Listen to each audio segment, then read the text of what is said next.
তোমরা যেই নেতার পিছনে ঘুরঘুর করছে, 1 মিনিটের মধ্যে 37 বার আপা আপা করে, তোমাকেও বিপদে ফেলা দিয়া পুলে গেছে। তোরে কোন কথা ঠিক না? আর আমাদের নেতা লাইলাতুল মেরাজে জান্নাতের ভিতরে ঢুকেছেন।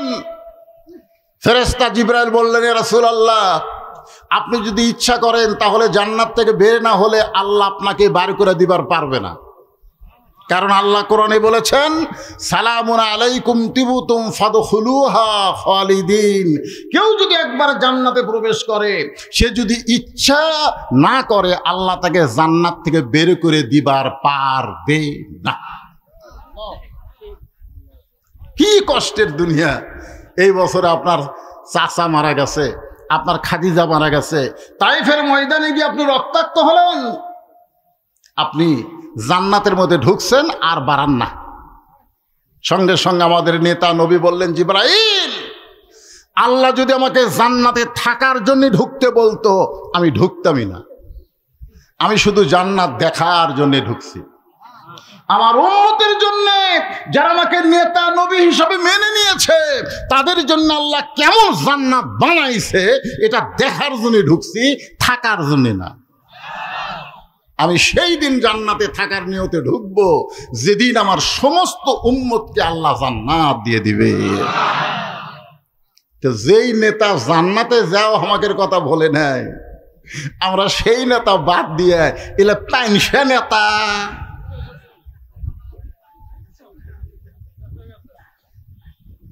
আল্লাহ আল্লাহ আমাদেরকে সেই নেতার উম্মত হিসেবে কবুল করেছেন। খুশি না বেজার? তাহলে জবান খুলে আরেকবার বলি আলহামদুলিল্লাহ। এখন আসেন, আল্লাহর প্রশংসা করার কারণ হলো পবিত্র কোরআন। এবার তাকায় দেখেন তো, দেখেন দেখছেন কেমন লাগে? ভুয়া ভুয়া কোরআন শরীফ না আপনারা এখন পর্যন্ত ধরলেন না, এখন পর্যন্ত এটা ধরলেন না, তাহলে কেমনে ভালো কর? ও তালের মাথা। শোনেন, বাংলাদেশের মুসলমান তালের মাথায় আর চলা যাবে না। বহু তাল দেখছি আমরা, ঠিক কেন বলেন? বহু তাল হওয়ার পরে দেখলাম বাবা দেশ চালায়। বাবা 75 সালে সাইজ করে এক ভাই আইসা দেশ নিল। জোরে কোন কথা ঠিক কিনা? ভাই যখন চলে গেল তখন ভাবি দেশ চলায়। ভাবির কাছ থেকে বাবার মেয়ে বুবু আবার দেশ নিল, আবার ভাবি, আবার বুবু স্বৈরাচার হলো। অনেক দেখেছি, আর দেখতে চাই না। এখন দেখতে চাই আল্লাহর কোরআনের বাংলাদেশ। জোরে বলেন কথা ঠিক কিনা?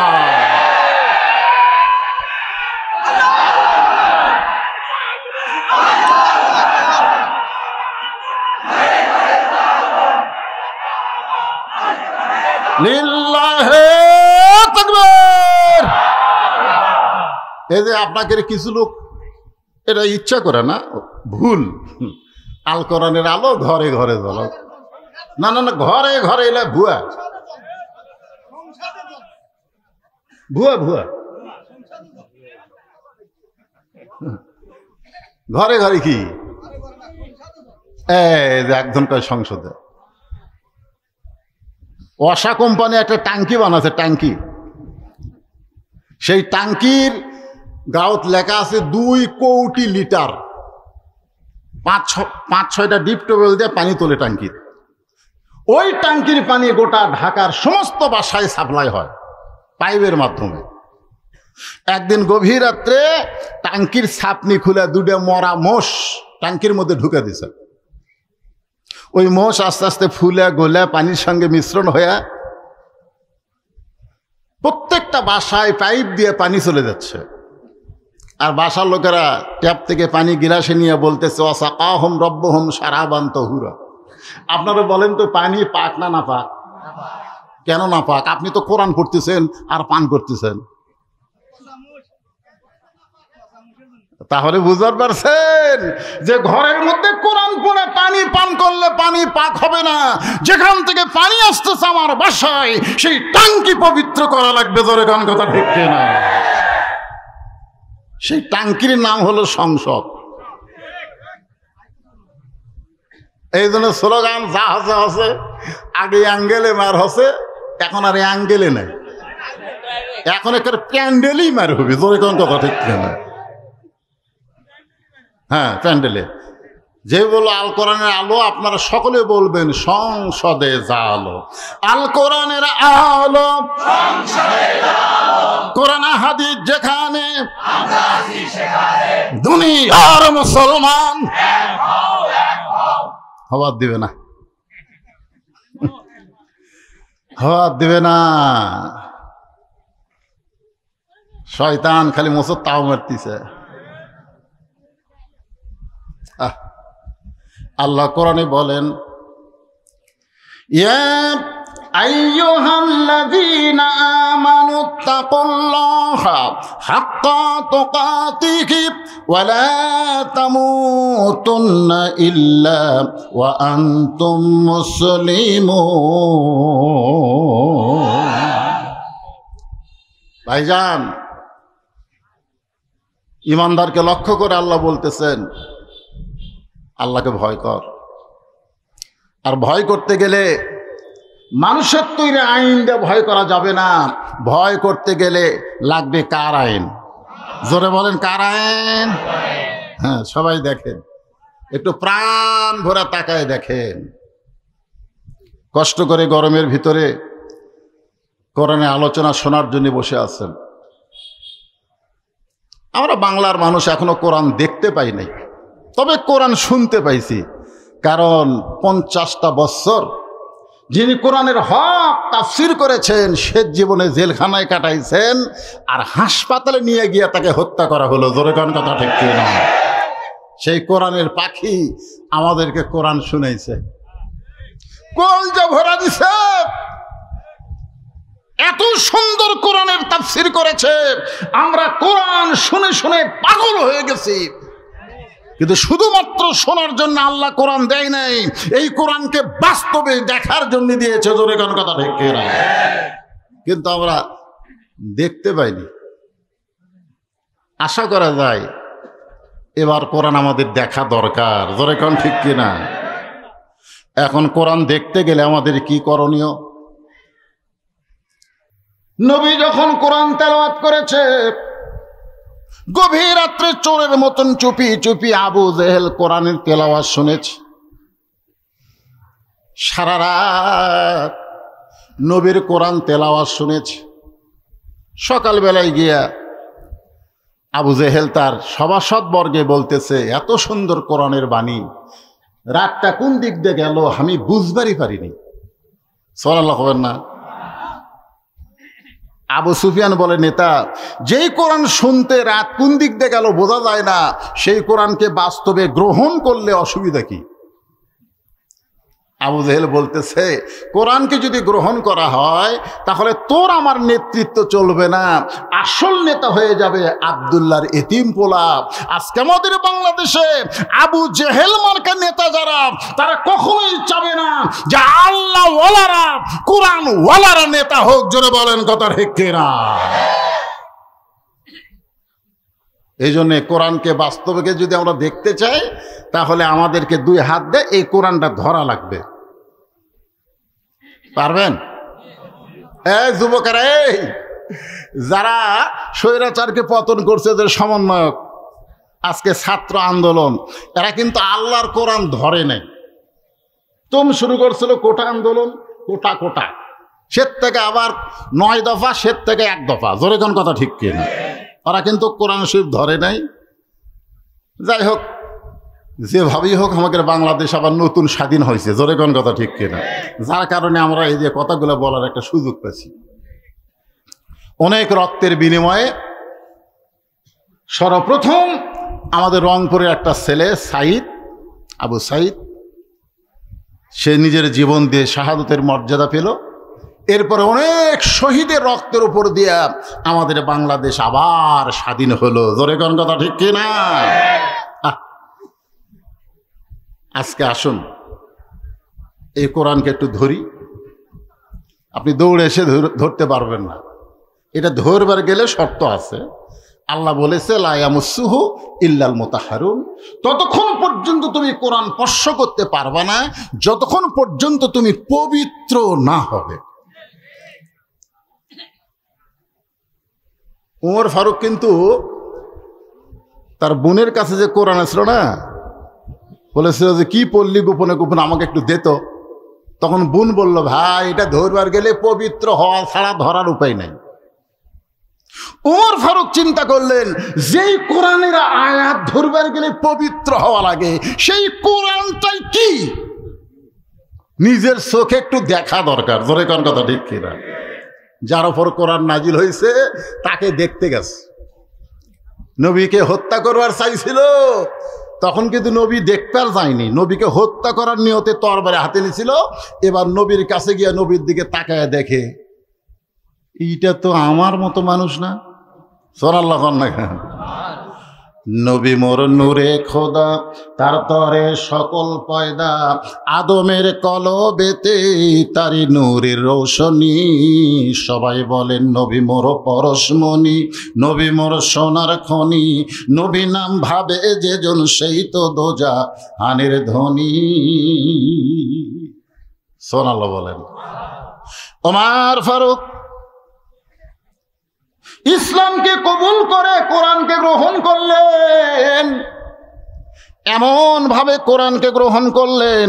এক সময় আল্লাহ তাআলা এই কোরআনের ওসিলায় ওমরকে বাংলাদেশের মতন ৯৬টা দেশের নেতা বানায়া দিলে। বাংলাদেশের মতন কয়টা? ৯৬টা দেশের নেতা বানাই দিলেন। শুধু কোরআন দেখবার যায়া উমরকে আল্লাহ নেতা করে দিলেন। জোরে কোন সুবহানাল্লাহ। মসজিদের মেম্বরে বসে ওমর ফারুকের মন বলতেছে, ওমর তুই অর্ধ পৃথিবীর খলিফা। এটা কিন্তু মুখ বলেনি, মন মন। ওমর ফারুক কয়, কে রে, আমি অর্ধ পৃথিবীর খলিফা? নফস। সাথে সাথে দুই হাত, ডান হাত ডান গালে, বাম হাত বাম গালে চড় মারে। এমন সময় ওসমান গনি এসে সামনে দাঁড়ায় বলে, আমির আল মুমিনিন, আপনি কি পাগল হয়ে গেলেন? নিজের গালে নিজে চড় মারেন, কারণ কি? ওমর ফারুক বলে, ওসমান আমার মন আমাকে বলতেছে আমি অর্ধ পৃথিবীর খলিফা হয়েছি। ওসমান বলে, ঠিকই তো কইছে, মন তো আপনার ঠিকই কইছে, মন তো ভুল কয় নাই, এতে আবার নিজের গালে চড়ান খেন। ওমর ফারুক বলে, ওসমান আজকে মন বলতেছে অর্ধ পৃথিবীর খলিফা, কিন্তু আমার ঈমান বলতেছে আমার অতীতের খবর কি। ওসমান গনি বলে, আমির আল মুমিনিন, আপনার অতীতের কি খবর? ওমর ফারুক বলে, আমি একটা রাখাল ছিলাম, খালার বাড়িতে রাখালি করতাম। ছাগল নিয়ে যখন সন্ধ্যে আসতাম, আমার খালা আমার চুল ধরে বলতো, ওমর কয়টা ছাগল নিয়ে গেলে, কয়টা ফেরত আনলে? আমি গুনার দিকে ৩-৪টা কম। আমি আবার দৌড় দিতাম, ছাগলগুলো কুড়ে নিয়ে এসে যখন খালারে দিতাম, খালা আমার কান ধরে বলতো, ওমর যেই ভুল আজকে করেছো, এই ভুল যদি আগামীকাল করো, তোমার রাখালির চাকরি আমি ক্যান্সেল করে দিব। আমি তখন খালার পা ধরে বলতাম, খালা আমার রাখালির চাকরি ক্যান্সেল করে দিলে আমি থাকবো কোথায়, খাবো কি? একদিন যে ওমর রাখালির চাকরি রক্ষা করার জন্য খালার পা ধরে কেঁদেছে, আজকে সেই ওমর অর্ধ পৃথিবীর খলিফা হয়েছে। এটা ওমরের যোগ্যতায় নয়, এটা কেবলমাত্র আল্লাহর কোরআনের উসিলায়। ধরে বলেন কথা ঠিক ভাই রে, এটা সেই কোরআন। খালি গরিব গুরুবার ছেলেদের মাথায় কোরআনের পাগড়ি, আমরা হাফিজি পাগড়ি মাথায় পরাই দিলাম। আজকে মহিলা মাদ্রাসা খুঁজলে দেখেন, এলাকার মধ্যে ধনীর মেয়ে এই মাদ্রাসায় ভর্তি হয়নি।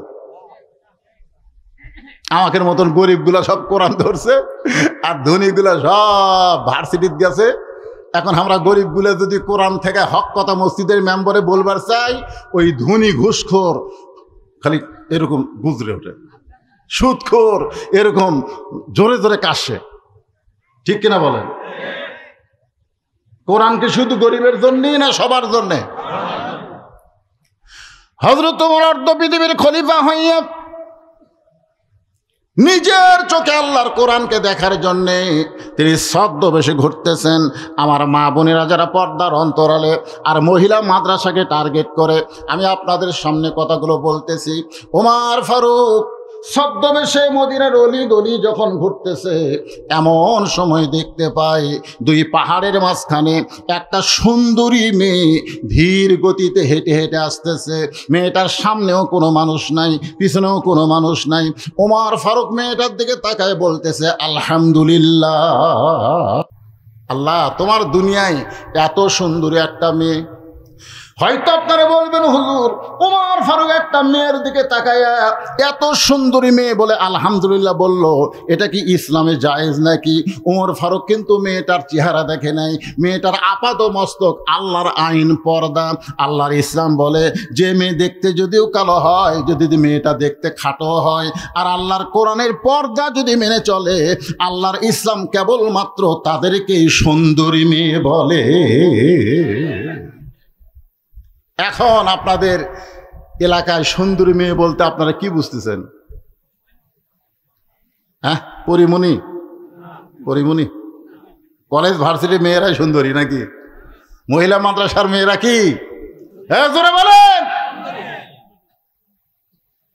মেয়েটা যদি দেখতে কালো হয়, খাটো হয়, এরপরও আল্লাহর কোরআনের পর্দা যদি মেনে চলে, আল্লাহর ইসলাম কেবলমাত্র তাদেরকেই সুন্দরী বলে। বেপর্দা নারী যারা বিশ্ব বেহায়া তারা, আর পর্দানিশী নারী যারা বিশ্ব সুন্দরী তারা। জোরে কোন কথা ঠিক কিনা? ওমর ফারুক মেয়েটার নিকটে গিয়া, মা মাগো, এই নির্জন পথে তুমি একা একা চলতেছো, তোমার সামনেও মানুষ নাই, পিছনেও মানুষ নাই, তোমার অন্তরে কি কোনো ভয় ডর লাগতেছে না? মেয়েটা পর্দার ভিতর থেকে বলে, পথিক তুমি কি হযরত উমরকে চিনো? জোরে কোন সুবহানাল্লাহ। মেয়েটা কাকে বলতেছে?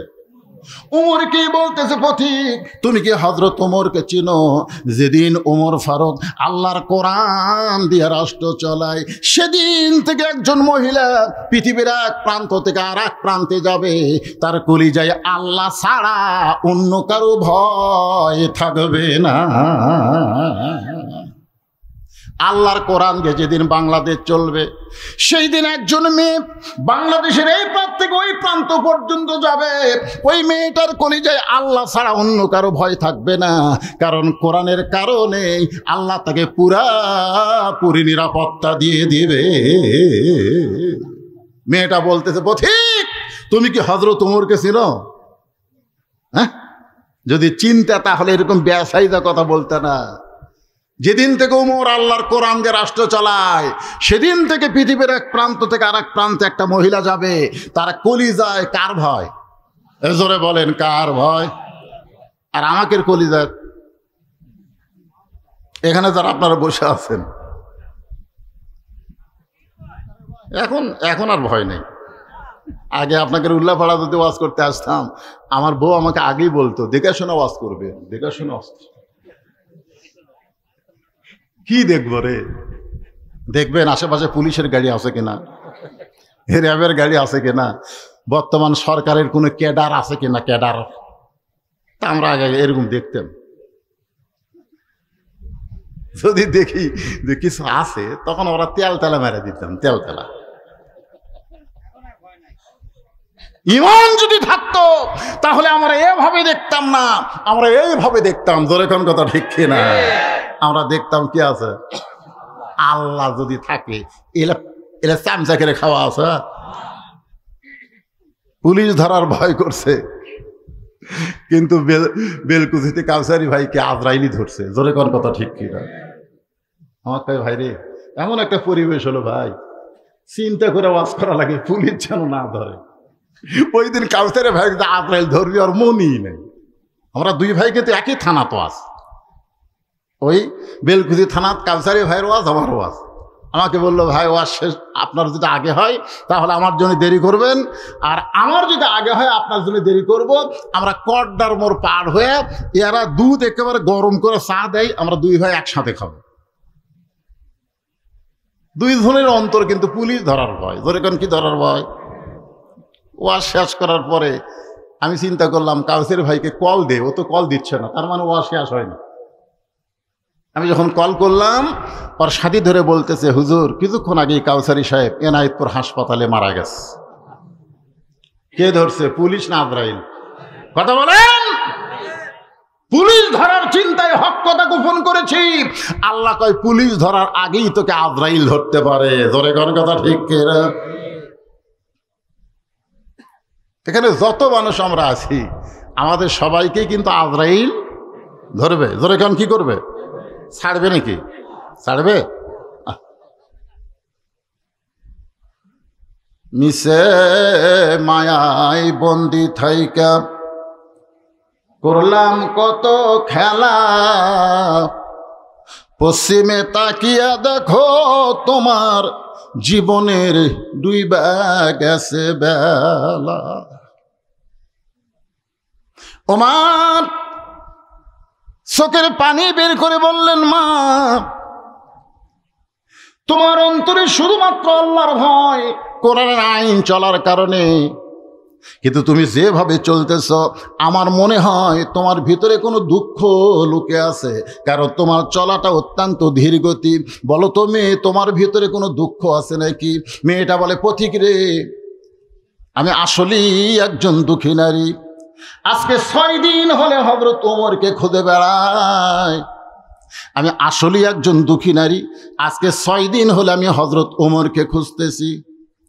সুবহানাল্লাহ। কয়দিন? যদি হযরত ওমরকে খুঁজে পাই তাহলে আমার দুঃখের কথা তার কাছে একটু বলবার চাই। ওমর ফারুক বললেন, মা তুমি যে ওমরকে খুঁজতেছো, ওমরকে না পাইলে সেই দুঃখের কথা কি আমাকে বলা যায় না?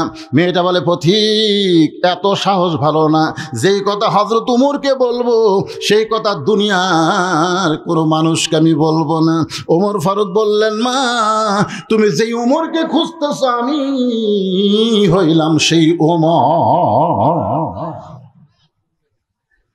মেয়েটা ছোট বাচ্চার মতন কান্দের বলে, ইয়া আমিরুল মুমিনিন, আপনি যদি সেই ওমর হন তাহলে চোরের মতন একা একা কেন ঘুরতেছেন?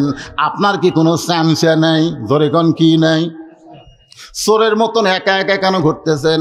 আপনার কি পুলিশ নাই, র্যাব নাই?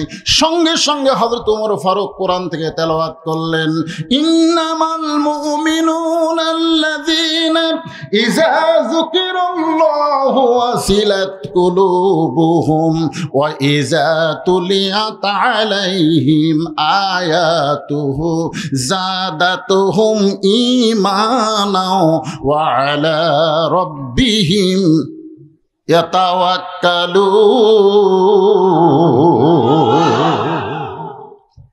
আল্লাহর কোরআনটা কি নিজের চোখে একটু দেখেন। ওমর ফারুক বললেন, মা যেদিন থেকে কোরআন দিয়ে রাষ্ট্র চালায় সেদিন থেকে আমার ঈমান আমাকে বলে দিয়েছে দুনিয়ার কোনো পুলিশ র্যাব লাগবে না, স্বয়ং আল্লাহ তাআলাই আমাকে হেফাজত করবে। সামান্য একটা এমপি হলেই সামনে পুলিশের গাড়ি, পিছনে পুলিশের গাড়ি। ধরে কোন কথা ঠিক কিনা? আর বাংলাদেশের মতন 96টা দেশের খলিফা। কোন চামচা লাগে? র্যাব লাগে? পুলিশ লাগে? আপনারা বলেন তো, পুলিশগুলা কি নেতার না জনগণের? এ কথা কোন নেতার না জনগণের? কিন্তু গত বছরগুলোতে পুলিশ একটাও জনগণের ছিল না, সব নেতার হুকুমে ছাত্রদের বুকে, জনতার বুকে গুলি করছে। জোরে কোন কথা ঠিক কিনা? একটা পুলিশও জনতার ছিল না, সব নেতার। এই রে নেতা আসতেছে, যত বড় নেতা তত বেশি পুলিশ। আরে হুন্ডালারা চামচেরা, আপনি দেখবেন যেই নেতার পিছনে বেশি চামচা ওই নেতা তত মারুক, তত টেকা মারে। জোরে কোন কথা ঠিক কিনা? হ্যাঁ, দেখবেন যার পিছনে বেশি চামচা ঘরে বুঝবেন ওই নেতা মারে বেশি। ওমর ফারুক চোখের পানি বের করে বললেন, মা এখন বলো কি দুঃখ তোমার মনে, যেই দুঃখ নিয়ে তুমি 6 দিন হলে আমাকে খুঁজতেছ। মেয়েটা বলতেছে, আমিরুল মুমিনিন, আমার জীবনের সবচাইতে বড় দুঃখ হলো আমি 6 বছর বয়সে ঈমান গ্রহণ করেছি। আপনারা যারা আমার সামনে বসে আছেন, ওয়াজ শোনার পরে মনে হবে আমরা মুসলমান ঠিকই, কিন্তু আমাদের ঈমান নাই। জোরে কোন কি নাই? আজকে দেখেন তো ঈমান আছে কিনা, একটু খেয়াল করে দেখেন। মেয়েটা বলতেছে 6 বছর বয়সে আমি ঈমান গ্রহণ করছি। আপনারা কি আমার কথা বুঝতে পারতেছেন? ঈমানের কলে পা পড়া আর ঈমান গ্রহণ করা দুইটা কিন্তু এক না। কারণ যুদ্ধের সময় আমার এলাকার অনেক হিন্দুরা কলমা পড়ছে, আরবি করে দেখলেই বলতো লা ইলাহা ইল্লাল্লাহ, লা ইলাহা ইল্লাল্লাহ, লা ইলাহা ইল্লাল্লাহ। তারিমেরা বলতো বিলকুল ঠিক হয়, ঠিক হয়। এক হিন্দু চাচা আমাকে বলতেছে, হুজুর মুসলমানের কলমার দাম আছে। তা আমি কইলাম, আপনি হিন্দু হইয়া মুসলমানের কলমার দাম কেমনে বুঝলেন? যুদ্ধের সময় বুঝেছি। এই কলমা যতক্ষণ মুখত ছিল ততক্ষণ পাকিস্তানে আর্মি আমাকে গুলি করেনি। আমি বললাম, দাদা কলমা শুধু মুখে রাখার কারণে আর্মির গুলি থেকে আপনি বাইসে গেছেন। এই কলমা যদি কলিজার মধ্যে জায়গা দিবার পারেন, তাহলে জাহান্নামের আগুন থেকে আল্লাহ আপনাকে বাঁচাইয়া দিবে। এখন আপনারা বলেন, ঈমানটা খালি মুখে রাখবেন না ভিতরে ঢুকাবেন? হ্যাঁ, আচ্ছা, ঈমান ভিতরে ঢুকলে তার চরিত্র কেমন হবে? একটা দৃষ্টান্ত দিব। উকিল এসে বলতেছে, উকিল আপনার তো ফাঁসির রায় হয়েই গেছে, যে কোনো সময় আপনার ফাঁসি হবে। এই ফাঁসি থেকে যদি বাঁচবার চান, তাহলে রাষ্ট্রপতির কাছে একটা দরখাস্ত লেখেন।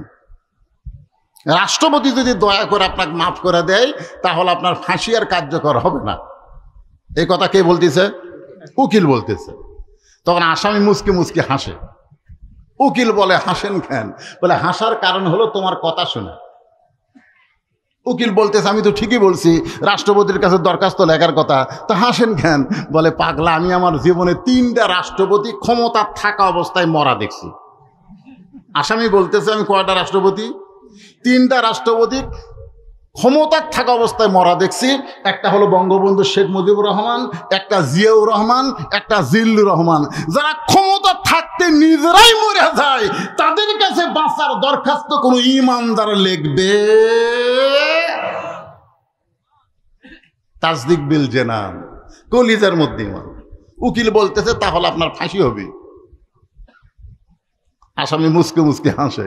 উকিল বলে, হাসেন কেন? বলে, আমার ফাঁসি হবে, কিন্তু আমার মৃত্যু হবে না।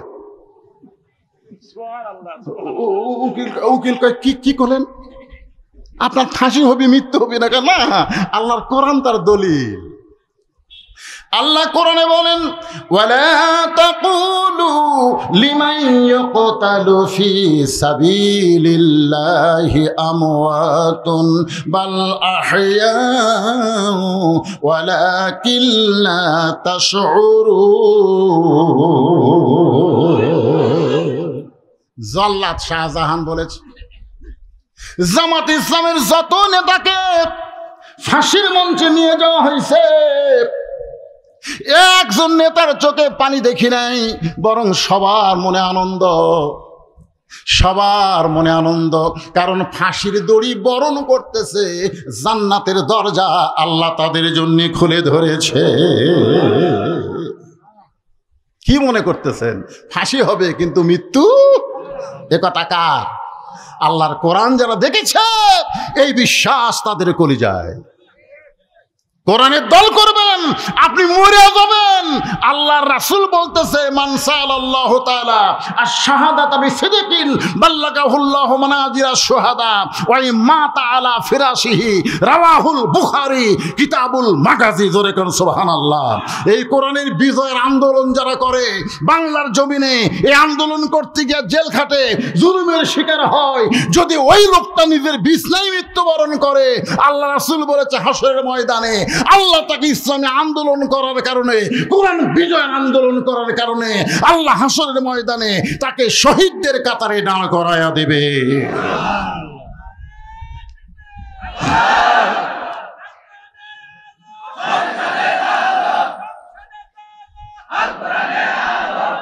কি মনে করতেছেন এই কোরআন, এই যে কোরআন আলোচনা শুনতেছেন, এটা শুধু কাগজে লেখা একটা কিতাব না, আপনাকে জান্নাতের দরজা পর্যন্ত পৌঁছানোর কিতাব। জোরে কোন ঠিক কিনা ভাইজান? এই যে মহিলা মাদ্রাসা, আমি এখানে ঢোকার পরই চিন্তা করলাম এলাকার মানুষ এত চালাক, রাবেয়া বশির বানাচ্ছে। জোরে কোন ঠিক কিনা? একটা পর্দানিশী, একটা মহিলা মাদ্রাসায় যে মেয়ে তৈরি হবে সে হবে পর্দানিশী, সে মেয়ে হবে উম্মুল খয়ের ফাতেমা। উম্মুল খয়ের ফাতেমার পেট থেকে যে সন্তান হবে তার নাম হবে আব্দুল কাদের জিলানী। কথা কন না কেন? মাদ্রাসায় ভর্তি হয়েছে 4 বছরে, ওস্তাদ কয় আব্দুল কাদের তোর মা তোর হাফেজ বানাবার এখন কায়দা হাতে দিয়ে কয় আমার সঙ্গে বল আলিফ। আব্দুল কাদের কয় লাম মিম যালিকাল কিতাবুল লা রাইবা ফিহি হুদাল লিল মুত্তাকিন আল্লাযীনা ইউমিনুনা বিল গায়বি ওয়া ইউকিমুনাস সালাত ওয়া মিম্মা রাযাকনাহুম ইউনফিকুন। ওস্তাদ মারছে দৌড়। কে রে এতদিন ধরে আমি আলিফ বা তা সা কই, আর এক আলিফ কতি লাম কয় শুরু করছে, তার মানে এই তো মানুষের বাচ্চা না, এই দিন পেতির হবি। ওস্তাদই ভয়ের ঠেলা দৌড়।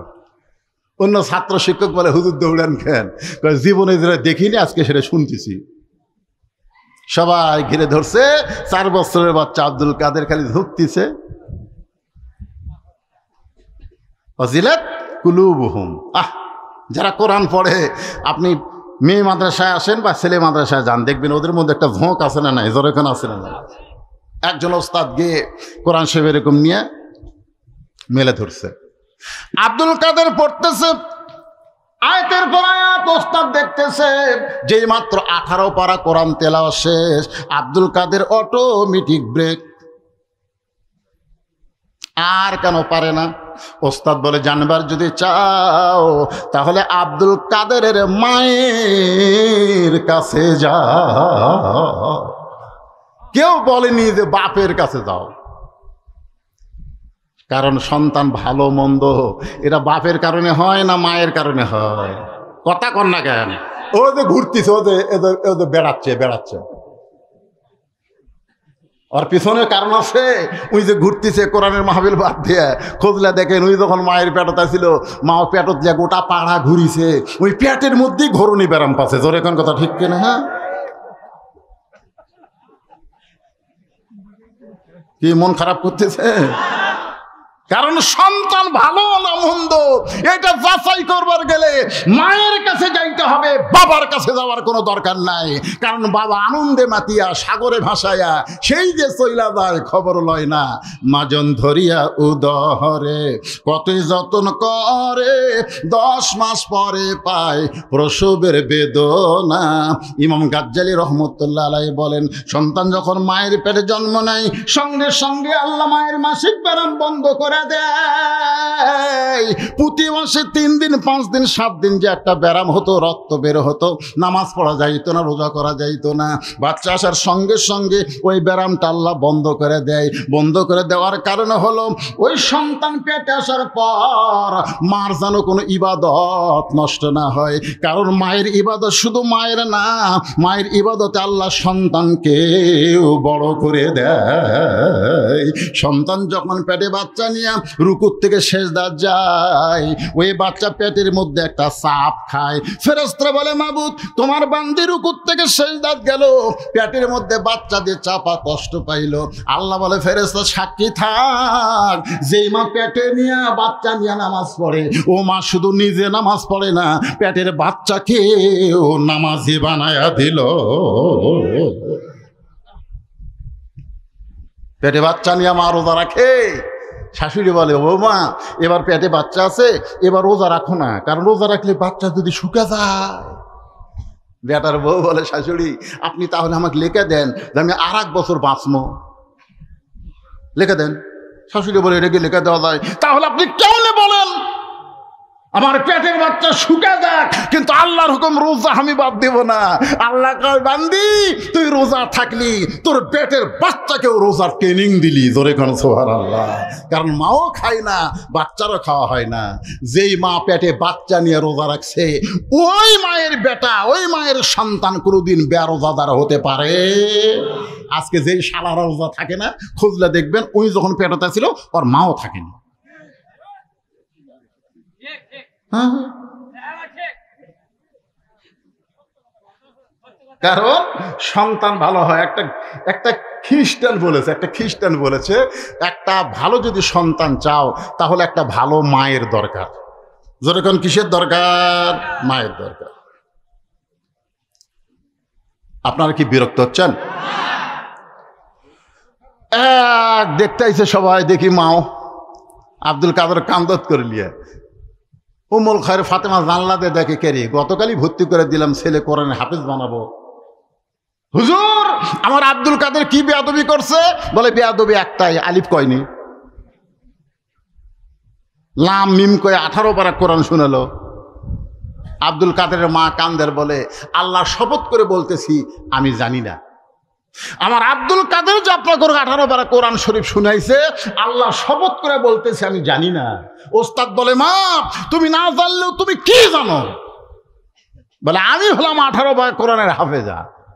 আব্দুল কাদের যখন আমার পেটে ছিল আমি এক ওয়াক্ত নামাজ বাদ দেইনি, একটা রোজাও বাদ দেইনি। আব্দুল কাদের যখন ভূমিষ্ঠ হলো, যখন আব্দুল কাদেরকে আমি কোলে নিতাম, আল্লাহর কোরআন তেলাওয়াত করতাম। আব্দুল কাদের যখন কাঁদতো, আমি বাবু তো কয়ের কান্না থামাইনি, আল্লাহর কোরআন তেলাওয়াত করে করে ওর কান্না থামাইছি। আব্দুল কাদের যখন আমার স্তনে দুগ্ধ পান করতো, আমি তখন কোরআন তেলাওয়াত করতাম, ও আমার স্তনে দুগ্ধ পান করতো। আব্দুল কাদের যখন রাত্রিবেলা বিছানায় ঘুমাতে যাইতো, আমি এক পারা কোরআন না শোনাইলে আমার আব্দুল কাদের কোনোদিন ঘুমাইতো না। আমার মনে হয় এই 4 বছরে আমার 18 পারা কোরআন বহুবার আব্দুল কাদেরকে শুনাইছি, আর শুনতে শুনতে আমার বাচ্চাটা হয়তো মুখস্থ করে ফেলেছে। সমস্ত ওস্তাদ বলতেছে মা যদি ভালো হয় সন্তান আল্লাহর ওলি হয়। তাহলে এখানে যে মহিলা মাদ্রাসা বানাইছেন, আপনারা আল্লাহর ওলির ফ্যাক্টরি বানাচ্ছেন। যেরকম কথা ঠিক কিনা? কি বাবা কিছু যদি কোয়া লাগে হামাক কর, এবারে কি কবা হামাক কবা কয়জন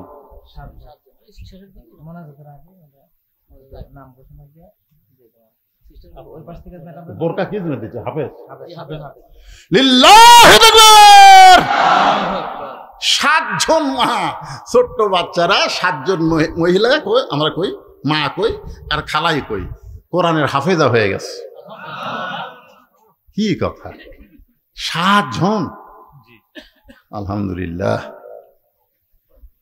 তাদেরকে বোরকা দেওয়া হবে। ছেলে হলে এখানে মাথার পাগড়ি ফিরে দিতাম, কিন্তু এরা মেয়ে তো, এই জন্য এদেরকে বোরকা দেওয়া হবে। আমি ওয়াজের শেষের দিকে দিয়ে দেবো ইনশাল্লাহ। ওই হবে এখানে নিবে, এটাকে এখনই দিবেন না? এই মাদ্রাসার জন্য কোনো টাকা টুকার দরকার নেই। হ্যাঁ, উন্নয়ন করবে। তো আমি সেই কথা তো বুঝাতে চাচ্ছি যে এই যে আল্লাহর ওলিকের ফ্যাক্টরি মহিলা মাদ্রাসা, এই ফ্যাক্টরি এখানে কিয়ামত পর্যন্ত জারি থাক। আপনারা কি চান? কারা কারা চান? আল্লাহ হাত দেখান তো দেখি। লিল্লাহি তাকবীর। আমি সবার কাছে না, সবার কাছে আমার দরকার নাই, কারণ যারা কোরআনকে মহব্বত করে, কোরআনের পাগল, আমি তাদের কাছে এই মাদ্রাসায় একটা করে কোরআন শরীফ, এখানে কয়জন মেয়ে? 100 জন ছাত্রী আছে, 100টা কোরআন শরীফ, এক কোরআন শরীফ মাত্র 500 টাকা। কোরআনকে যারা ভালোবাসেন, এতক্ষণ ধরে কোরআনে ওয়াজ শুনতেছেন, আরো 1 ঘন্টা করবো, আপনারা শুনবেন, মাত্র 500 টাকা আপনি দিবেন, একটা কোরআন শরীফ দান করার সওয়াব আল্লাহ আপনার আমল নামায় দিয়ে দিবে। সুবহানাল্লাহ জোরে কর, আর সুবহানাল্লাহ কর না কেন? আমি কি সবার কাছে চাইছি? 100 জন, তার মধ্যে 1 জন হাত তুলেছে, বাকি কোনো খাওয়া নাই। বাজান লগত দেওয়া লাগবে, আছে পকেট আছে?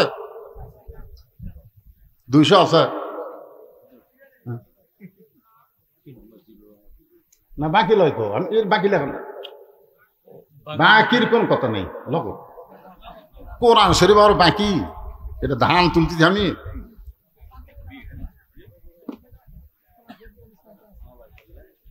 কোরআন শরীফ তো চাই আমি, কোরআন শরীফ বাবদ কথা আপনারা বুঝলেন না নাকি? কোরআন শরীফ বাবদ 500 টাকা, 500 টাকা দিবেন, একটা কোরআন শরীফ দান করার সওয়াব আল্লাহ আপনাদের আমল নামায় দিয়ে দিবে।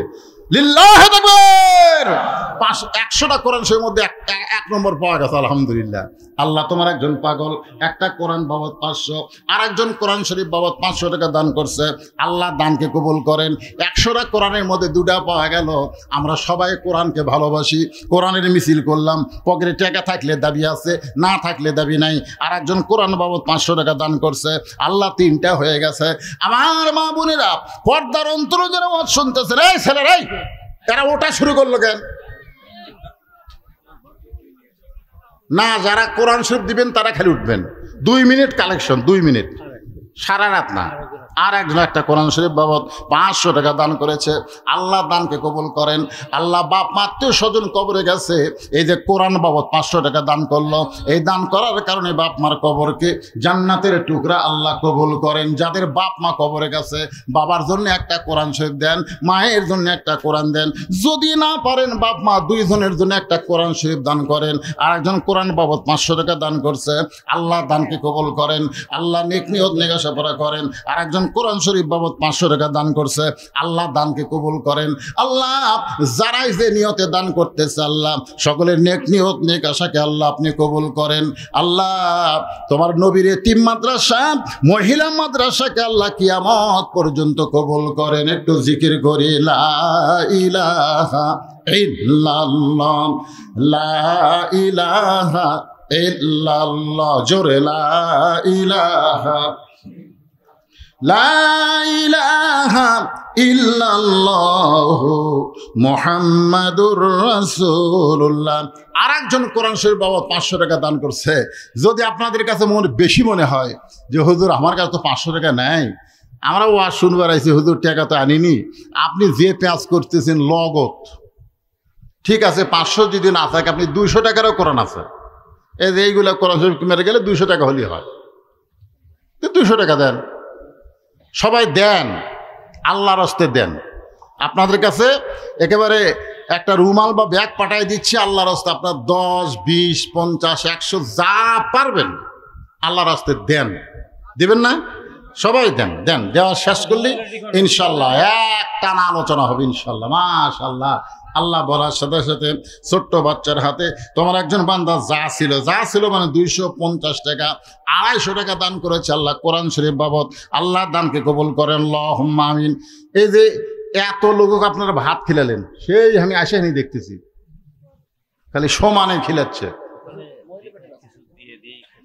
দিয়ে দিয়েই খাওয়া। মহিলার প্যান্ডেলে মহিলা আদায় করতেছে রুহুল আমিন। আল্লাহ কোরআন শরীফ বাবদ 200 টাকা। আল্লাহ আর একজন তোমার বান্দা কোরআন বাবদ 200 টাকা। মাশাআল্লাহ। আল্লাহ যারা দান করলো, আল্লাহ সকলের দানকে আল্লাহ আপনি কবুল করেন। ওটাউটি করেন না ভাইজান, ওটাউটি করেন না। শয়তান ধোকা দিবে, জানেন? শয়তান কি বলবে? দেশ না। আবার কিছুক্ষণ পরে শয়তান বলবো, ও তুই তো দিব না, তোর দেখাতে গেলে উঠে যান চাইলো। যে লোকটা এখান থেকে উঠলো ও নিজে ওঠেনি, শয়তান ওর গলা ধাক্কা দিয়ে তুললো। টাকা দেওয়ার জন্য ওঠেন, অসুবিধা নেই, যাওয়ার জন্য ওঠেন না। আমি কি সারা রাত আদায় করবো, তাই আদায় শেষ। যে আল্লাহর একজন বান্দা 700 টাকা, একজন 500, একজন 200 কোরআনের জন্য করছে দান।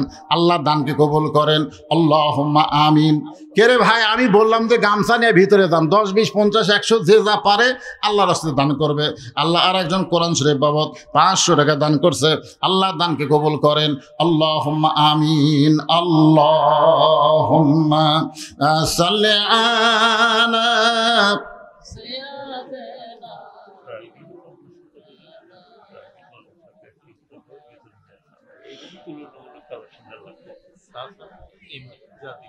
মাওলানা।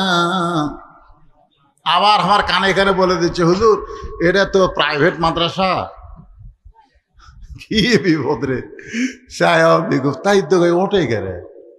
ঠিক আছে, যাক আলহামদুলিল্লাহ। আপনারা প্রাইভেট হোক আর সরকারি হোক, যাই হোক, কোরআনের নিয়তে তো আপনারা দিচ্ছেন। আল্লাহ নিয়ত দেখবে। আল্লাহ কি দেখবে?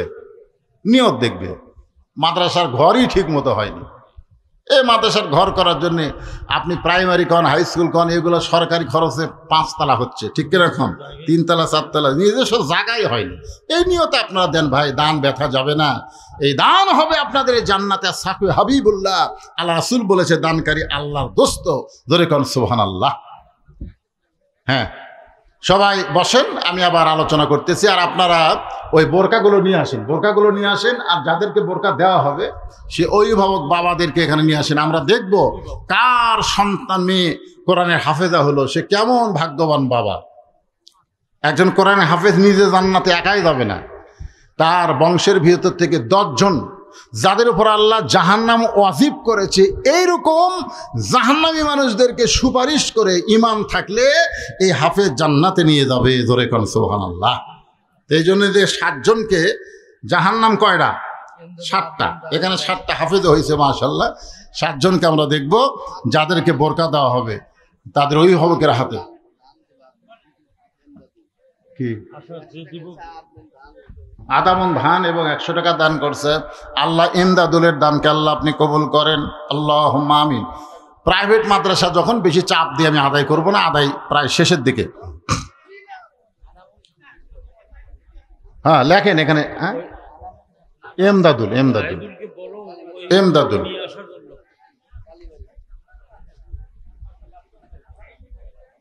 মাশাআল্লাহ, আরেকজন আল্লাহর বান্দা 500 টাকা দান করছে কোরআন শরীফ বাবদ। আল্লাহ দানকে কবুল করেন, আল্লাহুম্মা আমিন, আল্লাহুম্মা আমিন। তাহলে কোন জায়গায় গিয়ে আপনাদের রাখছি?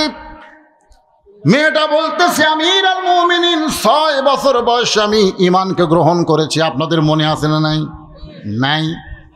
কারণ ঈমানের কলেমা পড়া আর ঈমানকে গ্রহণ করা দুইটা কিন্তু এক না।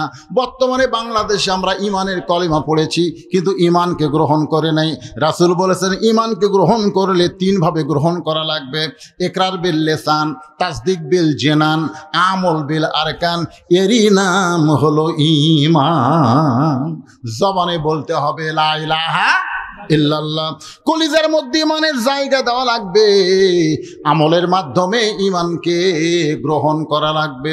আজকে দেখেন ঈমান গ্রহণ করার পরে সবচাইতে দামি আমল, আপনারা বলেন ভাইজান, ঈমান গ্রহণ করার পরে সবচাইতে দামি আমলের নাম কি? এ কথা কয় না কেন? ঈমানের পরে সবচাইতে দামি আমল হলো নামাজ। দামি আমল হলো নামাজ। স্বাধীনতার পর থেকে এ পর্যন্ত যত সরকার বাংলাদেশের ক্ষমতায় আইছে তারা কোরআন নিয়ে আসে নাই, তারা মানুষের আইন নিয়ে আসার কারণে আমাদের বাংলাদেশের মুসলমানের উপরে নামাজের কোনো আইন পাশ করতে পারেনি। জোরে গণ কথা ঠিক কিনা? অথচ আল্লাহ কোরআনই বলেছেন আল্লাযীনা ইম্মাক্কান্নাহুম ফিল আরদ, মুসলমানের মধ্যে কাউকে যখন ক্ষমতার চেয়ার দেওয়া হবে, ক্ষমতার মালিক তো মানুষ না, ক্ষমতার মালিককে। কিন্তু কাউকে যখন ক্ষমতার চেয়ার দেওয়া হবে তার 1 নম্বর দায়িত্ব হলো পদ্মা সেতু নির্মাণ করা, 1 নম্বর দায়িত্ব হলো রাস্তার উপর ফ্লাইওভার করে দেওয়া, 1 নম্বর দায়িত্ব হলো ট্যানেল করা।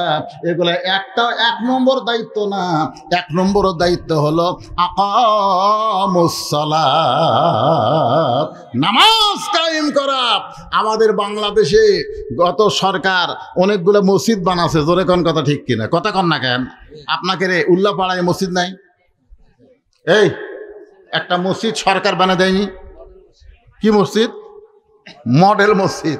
আপনারা বলেন তো, মডেল মসজিদে যখন আজান দেয়, আজান দেওয়ার সময় মুসলমানেরা কি বেড়া থাকে না মসজিদের মধ্যে যায়? কথা হয় না? মসজিদ যায়? আপনারা বলেন তো সবচাইতে বড় সন্ত্রাসী কারা? সবচাইতে বড় সন্ত্রাসী হলো আজান দেওয়ার পরে মুসলমান দাবি করে নামাজ পড়ে না, এরাই হলো সবচাইতে বড় সন্ত্রাসী। জোরে কোন কথা ঠিক কিনা? এই যে কোরআন দেখবেন না, কোরআন যদি বাংলাদেশে দেখতে চান, কোরআনের সমাজ যখন চালু হবে আমাদের বাংলাদেশে, তখন 1 নম্বর আইন হবে নামাজ কায়েমের বিল পাস হবে। জোরে কোন কথা ঠিক কিনা? যদি সরকার আইন করে দেয় মডেল মসজিদে আজান হবে, আজান দেওয়ার পরে যে ছেলেরা বাইরে ঘুরবি একে পাশার কাপড় তুলে 5টা করে বাড়ি। কয়টা করে বাড়ি? আচ্ছা, এই আইন যদি সরকার করে তাহলে আপনার বলেন যে ছেলেগুলা কি বাইরে ঘুরবে? অন্তত পিটন খাওয়ার ভয়ে মসজিদের মধ্যে ঢুকবে। যেই মসজিদের মধ্যে ঢুকবে আল্লাহ বলতেছে আল্লাহুম্মা আফতাহ লি আবওয়াবা রাহমাতিক, তুই যখন পিটন খাওয়ার ভয়ে আমার ঘরে ঢুকলি আমি তোকে রহমতের কোলে উঠাইয়া নিলাম। আর আপনি যখন রহমতের কোলে উঠলেন তখন দায়িত্ব কি হলো? ইন্নাস সালাতা তানহানিল ফাহশাই ওয়াল মুনকার। একমাত্র নামাজই পারে মানুষকে যাবতীয় খারাপি থেকে বাঁচাই দিতে। আজকে বাংলাদেশে যারা টাকা পাচার করছে, যারা আজকে বাংলাদেশে হাজার হাজার কোটি টাকা বাংলাদেশ থেকে বিদেশে পাচার করছে, এই শালারা কি নামাজি? ফাওয়াইলুল লিল মুসাল্লিন, নামাজি হলেও ফাওয়াইলুল। বোঝেন না? বোঝেন?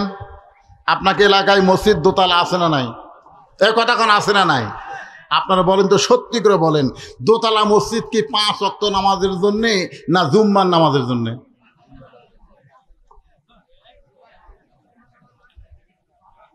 দোতলা মসজিদ যেগুলো আছে এগুলো 5 ওয়াক্তের জন্যে। একটা দোতলাও কিন্তু 5 ওয়াক্তের জন্য না, কারণ প্রত্যেক ওয়াক্তে 2 কাতার 3 কাতারই মুসল্লি হয় না। আরে একতলাতে আছে 9 কাতার, তাহলে দোতলা করলো কেন? ওই জুম্মার। আপনারা বলেন তো, শুধু জুমার নামাজ পড়ে, 5 ওয়াক্ত পড়ে না, এরা কি নামাজি? এরা ফাওয়াইলুল লিল মুসাল্লিন। আল্লাহ কয়, আমার সঙ্গে যেমন ঠাট্টা করছিস দুনিয়ায়, আমিও আল্লাহ তোদের সঙ্গে ঠাট্টা করবো হাসরে। আল্লাহ বলবে, জুমার নামাজের পার্টিরা, তোরা কারা রে?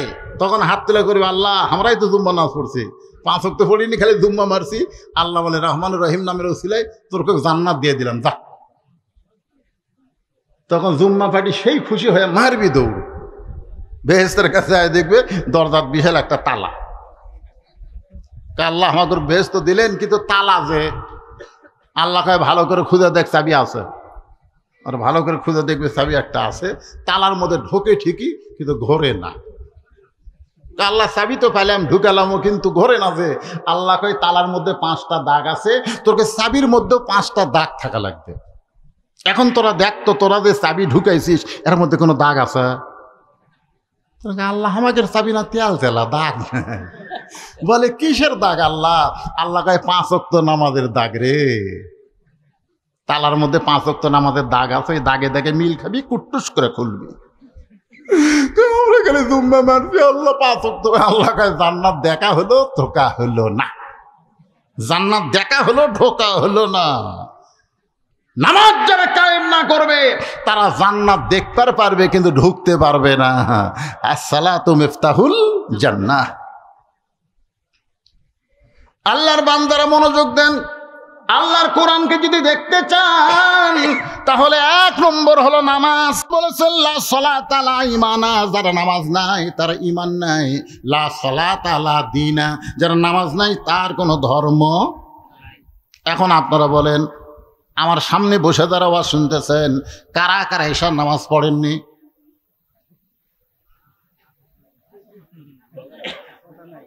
না, মনে মনে চিন্তা করে দেখেন তো, কারা কারা পড়েননি? এই যারা যারা এশার নামাজ পড়েননি, তারা যদি ফজর আগে মরে যান, মনে করেন আপনি এশার নামাজ পড়লেন না, ফজর আগে মরে গেলেন, আমাদের মতন কত হুজুর আপনার জানাজাত গেলে আপনি জান্নাতত যাবেন। যেই ব্যক্তি এশার নামাজ জামাত আদায় করেছে, ফজরের নামাজ পড়ার আগে তার যদি মৃত্যু হয়, সে একটা মানুষ যদি তার জানাজায় না যায়, এশার নামাজের কারণে আল্লাহ তাকে জান্নাত দিয়ে দিবে। আর যেই বেটা এশা পড়েনি, ফজর না পড়ার নিয়তে শুইছে, আর গভীর রাত্রে হার্ট ফেল করে মারা গেছে, 1 কোটি মানুষ আর জানাজাত দোয়া করলেও ও জান্নাত পাবে না, কারণ নামাজ বাদ দেওয়ার কারণে সে কাফের হয়ে মারা গেছে। জোরে কোন কথা ঠিক কিনা? বাইনাল আবদি ওয়াল কুফরি তারকুস সালাত। বান্দার কাফেরে পৃথক করা জিনিসটার নামই হলো নামাজ। এখন আল্লাহর কোরআনকে দেখতে গেলে, এই কোরআনকে যদি আমরা গ্রহণ করি, ঈমান গ্রহণ করার ব্যাপারে 1 নম্বর আমলের নাম হলো নামাজ। যেরকম 1 নম্বর আমলের নাম কি? এখন আপনারা কারা কারা ফজরের নামাজ পড়বেন না? হাত তোলেন। এইদিকে কথা কি কয় রে? কারা কারা ফজরের নামাজ পড়বেন না? দিকে হাত তোলেন তো দিকে। তার মানে সবাই পড়বেন ইনশাআল্লাহ। আপনারা যদি সবাইও পড়েন, তারপরে কোরআন দেখতে পাবেন না, কারণ সবাই পড়বেন আজকে হুজুরের কথা অনুযায়ী 1 বার। বারবার মসজিদে ঢুকতে পারবেন না, কারণ মসজিদ ঢুকতে গেলে নামাজ কায়েমের আন্দোলন, নামাজ কায়েমের বিধান আল্লাহর কোরআন দিয়ে বাংলার জমিনে চালু করতে হবে। জোরে কোন ঠিক। 2 নম্বর হলো যাকাত দেওয়া লাগবে। যার উপর নামাজ ফরজ সে যদি সামর্থ্যবান মানুষ হয়, তার উপর আল্লাহ যাকাত ফরজ করেছে 100 টাকায় 2.5 টাকা। জোরে বলেন কয় টাকা? এই মনোযোগ দিয়ে শোনেন, কয় টাকা? যদি কোরআন দেয়া বাংলাদেশ চলে তাহলে গরিব মানুষ কোনো ধনীর বাড়িতে যাওয়া লাগবে না, বরং ধনী মানুষরাই গরিবদের বাড়িতে ঘুরবে। সুবহানাল্লাহ। যেদিন আল্লাহর কোরআনকে বাংলাদেশে দেখবেন সেদিন একটা গরিবও ধনীর বাড়িতে যাবে না। কারণ যাকাত দেওয়া লাগবে না চাওয়া লাগবে? এখন দেওয়া না চাওয়া? এখন বাংলাদেশে যাকাত চাই। চাচা আমাকে না যাকাত দিবেন চাচা? চাচা কয় আমার বহু লোক আছে ভাই। আমি দেখি চাচা ই কয় ভাই না দাও। আর কোরআন যখন চালু হবে 1 ব্যাগ টাকা নিয়ে ঘুরতেছে 7 দিন। যেই দরজাতে যায় গরিব কয় আমার যাকাতের টাকার দরকার নেই, ইয়াকা নাবুদু ওয়া ইয়াকা নাস্তাইন। আমি যখন নাচ পড়ে আল্লাহর কাছে সাহায্য চাইছি, ভাই তোর যাকাতের টাকা আমার দরকার নেই। যার কাছে যাই তাই দরজা বন্ধ করে। 7 দিন ধরে 1 ব্যাগ টাকা নিয়ে ঘুরছে, একটা গরিবও দরজা খোলেনি। আল্লাহ কয় আল্লাহ আমাকে তুমি গরিব করে দাও। এই যাকাতের টাকা নিয়ে মানুষের দরজায় দরজায় আর ঘুরবার পারতেছি না। আল্লাহ বিরক্ত হয়ে গেছে। কয়দিন? 7 দিন। মনের দুঃখে মরুভূমির মধ্যে গেছে, যে দেখে একজন বস্তা পাতার দিয়ে শুয়ে আছে। ব্যাগওয়ালা ভাবতেছে যাক আল্লাহ তুমি রহম করছো, একটা গরিব পাচ্ছি পারে। ওই এখন ওই বস্তা লাগ দেখে বুঝলেন জোরে সালাম মারছে, আসসালামু আলাইকুম। বস্তাটা লাভ দেওয়া বলছে আলহামদুলিল্লাহ। ব্যাগওয়ালা কয় কেন সালাম দিলাম, ও আলাইকুম আসসালাম না কয় আলহামদুলিল্লাহ কেন? বলে 15 দিন হলে 1 বস্তা টাকা নিয়ে ঘুরতেছি ভাই, একটা গরিব নেই। তোকে দেখা গরিব মনে করে আল্লাহ শুকর আদায় করছি। আমি ঘুরি ব্যাগ লিয়ে, তুই ঘুরিস বস্তা লিয়ে, তাহলে গরিব গেল কোথায়? আস্তাইনু বিসসবরি ওয়াসসালাহ। 2 জন আল্লাহর নামাজ পড়ে আল্লাহর কাছে কান্দে, আল্লাহ ওই 7 দিন হলে ব্যাগ লিয়া ঘুরতেছে, আমি 7 দিন হলে 1 বস্তা টাকা লিয়া যাকাতের ঘুরতেছি, গরিব গেল কোথায়? আল্লাহর পক্ষ থেকে জানানো হচ্ছে নামাজ কায়েমের পরে যাকাত দেওয়া যদি আল্লাহর হুকুম মনে করে শুরু করে দেয়, ওই দেশের জন্য আল্লাহ রহমত বরকতের দরজা খুলে দিয়ে গরিবের দরজা, অভাবের দরজা আল্লাহ বন্ধ করে দেয়। যখন যাকাত দেওয়া শুরু হয়ে যাবে, আপনারা বলেন তো বাংলাদেশের নিচে খনি আছে না নাই? কটা খনি আছে না নাই? আমেরিকার একজন ভূতত্ত্ববিদ বলেছে বাংলাদেশের জমির নিচে এত দামি দামি খনি আছে, তেলের খনি, সোনার খনি, কয়লার খনি, বহু খনি আছে। বাংলাদেশ সবচাইতে সমৃদ্ধশালী দেশ, বহু খনি আছে, কিন্তু খনিগুলো এত নিচে, মানে যন্ত্র দিয়ে দেখে 1000 ফুট নিচে। এই খনি তেল তুলবার গেলে, কয়লা তুলবার গেলে যে টাকা খরচ হবি, এখন সেই টাকাই তো উঠবে না, এত নিচে। কিন্তু যখন যাকাত দেওয়া শুরু করবেন তখন খনিগুলো আর নিচে থাকবে না, আল্লাহ সব খনি উপরে দিয়ে পাঠাবে। সুবহানাল্লাহ কোন না কেন? একদিন সৌদি আরব যারা মুরব্বী এখানে আছে শুনে দেখবেন, হাজিদের কাছে সাহায্য আছে। এখন সৌদি আরব শুধুমাত্র কোরআনের কিছু আইন চালু করার কারণে আল্লাহ তাদেরকে এত সমৃদ্ধশালী বানায় দিছে। তার মানে খনিগুলা সব নিচে ছিল, উপরে দিছে। উপরে দেওয়ার মালিককে? আরো জোরে বলেন। তাহলে এখন বলেন আল্লাহর কোরআন আমাদের দেখার দরকার আছে না নাই? আর কোরআন দেখবার গেলে কোরআন বিজয়ের আন্দোলন করতে হবে। কোরআন বিজয়ের আন্দোলন যদি আমরা করতে চাই, তাহলে ভালো শাসক আমাদের বাংলার জমিনে। একটু মনোযোগ দিয়ে শোনেন, আজকে এই উল্লাপাড়ার এই এলাকার মধ্যে যে ভাইটা ভালো মানুষ, ভালো মানুষকে আমাদের ভালো জায়গা পাঠাতে হবে। সংসদ ভবন কিন্তু খারাপ জায়গা না, খারাপ যেরকম খারাপ। আমি একবার বলছিলাম যে ইউনিয়ন পরিষদের চেয়ারম্যানও দাঁড়াবো, তা আমার পাশে একজন কয় নাউজুবিল্লাহ হুজুর আপনি একজন আলেম মানুষ, চেয়ারম্যান হবেন কেন? আমি বললাম কেন? বলে ইউনিয়ন পরিষদ খারাপ, আপনি একজন ভালো মানুষের খারাপ জায়গায় যাবেন। আমি বললাম পাগলা, ইউনিয়ন পরিষদ খারাপ না রে, কিন্তু খারাপ মানুষকে আমরা পাঠানোর জন্য ওই ভালো জায়গায় খারাপ হয়ে গেছে। জোরে কোন কথা ঠিক কি না? এখন ভালো মানুষগুলো আমরা যদি কোরআন দিয়া ওই সংসদে 300 জন পাঠাবার পারি, তাহলে কোরআন আমরা বাংলার জমিনে দেখতে পাবো। আল্লাহ পাক আমাদের দেখার তৌফিক দান করুক, সকলে বলে আমিন। আলহামদুলিল্লাহ নাহমাদুহু ওয়া নাস্তাঈনুহু ওয়া নাস্তাগফিরুহু ওয়া নু'মিনু বিহি ওয়া নাতাওয়াক্কালু আলাইহি ونعوذ بالله من شرور أنفسنا ومن سيئات أعمالنا من يهدي الله فلا مضل له ومن يضلله فلا هادي له। সকলে জবান খুলে বলেন আশহাদু আল্লা ইলাহা ইল্লাল্লাহু ওয়াহদাহু লা শারীকা লাহু ওয়া আশহাদু আন্না মুহাম্মাদান আবদুহু ওয়া রাসূলুহু الذي أرسل رسوله بالحق بشيرا ونذيرا وداعيا إلى الله بإذنه وسراجا منيرا। فقد قال الله تعالى في كلامه المجيد والفرقان الحميد। জবান খুলে সকলে পড়েন আউযু বিল্লাহি মিনাশ শাইতানির রাজিম বিসমিল্লাহির রহমানির রহিম। ইযা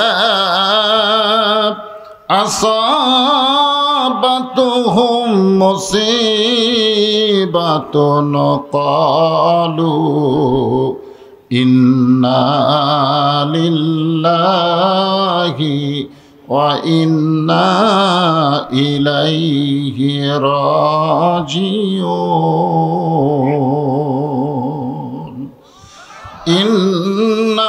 ইন্নাল্লাহা ওয়া মালাইকাতাহু ইসাল্লুনা আলান নবী ইয়া আইয়ুহাল্লাযীনা আমানু সাল্লু আলাইহি ওয়া সাল্লিমু তাসলিমা। আল্লাহুম্মা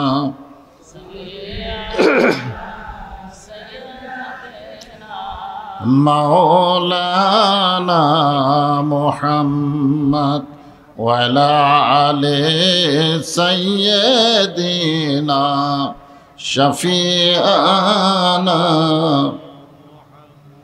ওরে নিষ্ঠুর তায়েববাসী, মারলি পাথর নবীর গায়, তবু আমার দয়ার নবী তোদের জন্যে মুক্তি চায়। আল্লাহুম্মা সাল্লি আলা মাওলানা মুহাম্মদ ওয়া আলা আলি সাইয়্যিদিনা শাফিআনা। মশরিকে হুব্বে মুহাম্মদ, সকলে বলি সাল্লাল্লাহু আলাইহি।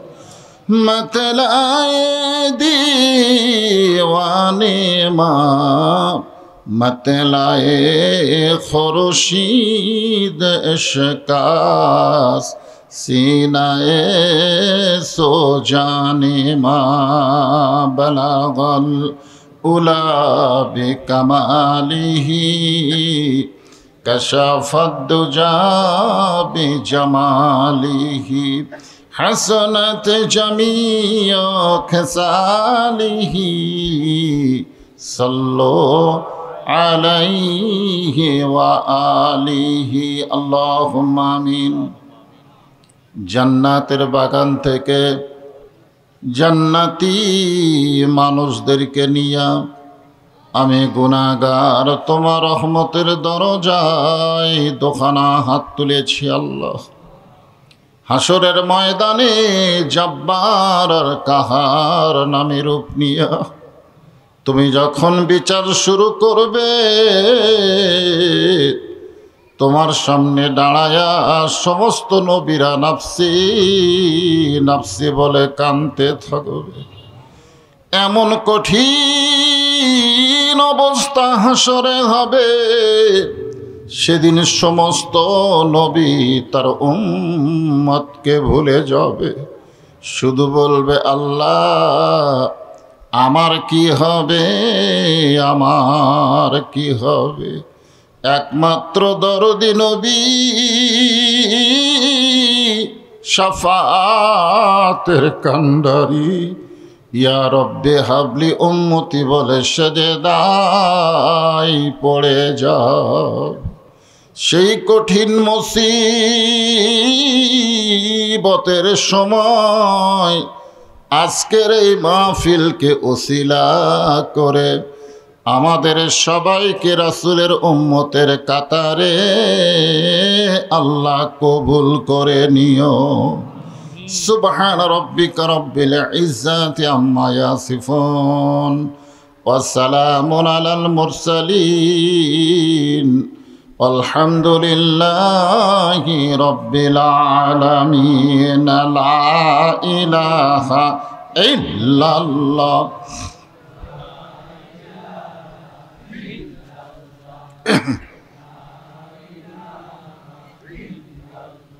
চাঁদ সূরুজার গ্রহ তারা আল্লাহ নামের পাগল পারা। চাঁদ সূরুজার গ্রহ তারা আল্লাহ নামের পাগল পারা। আমার আল্লাহ নামের এতই দয়া, আল্লাহ নামের এতই মায়া, লুকিয়ে রাখছেন হে আল্লাহ জোরে লা ইলাহা ইল্লাল্লাহ। সর্বশ্রেষ্ঠ জিকির আফজালুল জিকির লা ইলাহা। আমাদের কোনো আপত্তি আছে? আল্লাহ রাসূল বলেছেন কোন ব্যক্তি সারা জীবন যদি পাপ করে, সারা জীবন, মৃত্যুর সময় এই যে জিকির করতেছেন, এই কলেমা জিকির করতে করতে কে যদি মারা যায়, শুধু কলেমার জিকির জবানে জারি থাকার কারণে আল্লাহ তার জীবনের সব গুনাহ মাফ করে দেয়।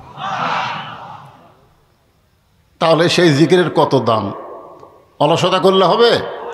জবান খুলে মহব্বতে লা ইলাহা আল্লাহ লা ইলাহা। যার দিলে আছে আমার আল্লাহর ভয়, যার মনে আছে আল্লাহর ভয়, আল্লাহ আল্লাহ সব সময়। আহার নিদেরা ভালো লাগে না, এই দুনিয়া ভালো লাগে না, ভালো লাগে শুধু আল্লাহ লা ইলাহা ইল্লাল্লাহ লা ইলাহা ইল্লাল্লাহ মুহাম্মাদুর রাসূলুল্লাহ। সকলেই সকলেই, কেউ বাদ থাকলে হবে না। রাসূলের মহব্বতে জবান খুলে বলুন সাল্লাল্লাহু আলাইহি ওয়াসাল্লাম। আপনারা হয়তো বলবেন হুজুর আসতে বললে হবে না, আসতে বললে হবে। এই যে জিকির করলেন লা ইলাহা ইল্লাল্লাহ, এটা মনে মনে বললেও কোনো সমস্যা নাই, কারণ জিকিরের মালিক কে? আল্লাহ আমার মনের খবরও জানে। আল্লাহু আলিমুম বিজাতিস সুদূর, আমি মুখে প্রকাশ করিনি, মনে মনে কল্পনা করেছি, এইটা জানি কে? কিন্তু আমরা যে সাল্লাল্লাহু আলাইহি সাল্লাম বললাম, এটার মালিক কে? পাইকারি হারে সবগুলো আল্লাহ দিলে হবে? হ্যাঁ হ্যাঁ, দরুদের মালিক হচ্ছে মুহাম্মাদুর রাসূলুল্লাহ সাল্লাল্লাহু আলাইহি সাল্লাম। আপনারা বলেন তো, আমরা যদি মনে মনে দরুদ পড়ি, আমাদের মনের খবর কি রাসূল জানে? জানে? এখানে সামিয়ানা নাই, কিন্তু আসমান আছে, আছে না নাই? একটা জায়গা থেকে শুরু করে আসমান পর্যন্ত অসংখ্য ফেরেশতা আল্লাহ তাআলা এখানে পাঠায়া দিছে। সামিয়ানা থাকলে আমরা কিন্তু বলতাম সামিয়ানার উপর থেকে, ঠিক কিনা? এখন সামিয়ানায় নাই, এখন কার উপর থেকে? না না না, জমিনের উপর না। আপনাদের তো ফেরেশতারা একটা সম্মান করে একটা নির্ধারিত জায়গা থেকে আসমান পর্যন্ত তারা দাঁড়িয়ে আছে। এই সমস্ত ফেরেশতার মধ্যে একদল ফেরেশতাকে বলা হয় মালায়েকাত সায়রা। এরা কোনো সময় এক জায়গায় থাকে না, খালি দৌড়াদৌড়ি করে। আপনি যখনই দরুদ পড়বেন, আপনার মুখের দরুদ শেষ হওয়ার সঙ্গে সঙ্গে ওই ফেরেশতারা দরুদগুলো নিয়ে রাসূলের রওজা মোবারকে পৌঁছে দিবে। বলবে, ইয়া রাসূলুল্লাহ, এই গ্রামের নাম কি? চরিয়া। চরিয়া মধ্যপাড়া, সরাসরি শুধু চরিয়া। চরিয়া মাহফিল থেকে, বাংলাদেশের চরিয়া মাহফিল থেকে আপনার প্রতি দরুদ শরীফ পড়লো, আপনি এই দরুদগুলো জমা নেন। এখান থেকে একটা জিনিস প্রমাণ হয়ে গেল, আমাদের নবী কিন্তু রওজা মোবারকে মরে নাই। মরে থাকলে ফেরেশতারা কেমনে যাবে? জোরে কারণ ঠিক কিনা? এই মাস রবিউল আউয়াল মাস, ঠিক কিনা বলেন? আমরা অবশ্যই রাসূলকে নিয়েও কিছু আলোচনা শোনার দরকার আছে না নাই? জোরে কেন আছে না? তাহলে সর্বসাকুল্যে আমরা কি বলবো? আমাদের নবী মরা নবী না জেতা নবী? হ্যাঁ হ্যাঁ, অনেকে বলে রাসূল মরে গেছে। আমার আপনার সামনে মরা শব্দ বলা সহজ, কিন্তু রাসূলের শান, শান এবং মান, এইটা খেয়াল করা দরকার আছে না নাই? জোরে কেন আছেন নাই? রাসূলের শানে বলা যাবে না যে রাসূল মরে গেছে,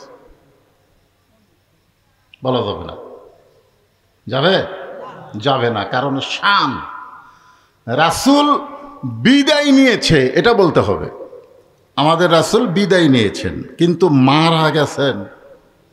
মরা যাওয়া মানে ফুরে যাওয়া, জোরে কোন কথা ঠিক কিনা? হ্যাঁ। তো ব্যাপারটা হলো, আমরা দরুদ শরীফ জবান খুলে বলবো, ফেরেশতারা শুনবে, রাসূলের কাছে পৌঁছে দিবে।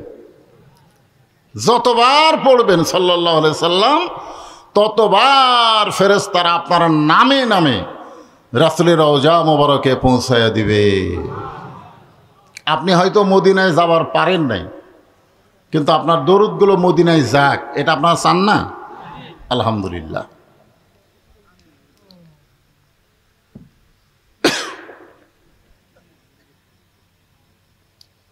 দারুল ইসলাম মহিলা মাদ্রাসার উন্নয়ন কল্পে, মাশাআল্লাহ বলেন, একটা মহিলা মাদ্রাসা। সেই মহিলা মাদ্রাসাকে লক্ষ্য রেখে আজকের এই তাফসিরুল কোরআন মাহফিল, আজকের এই মাহফিলে আল্লাহ তাআলা যেনাকে সম্মানিত সভাপতির আসনে কবুল করেছেন,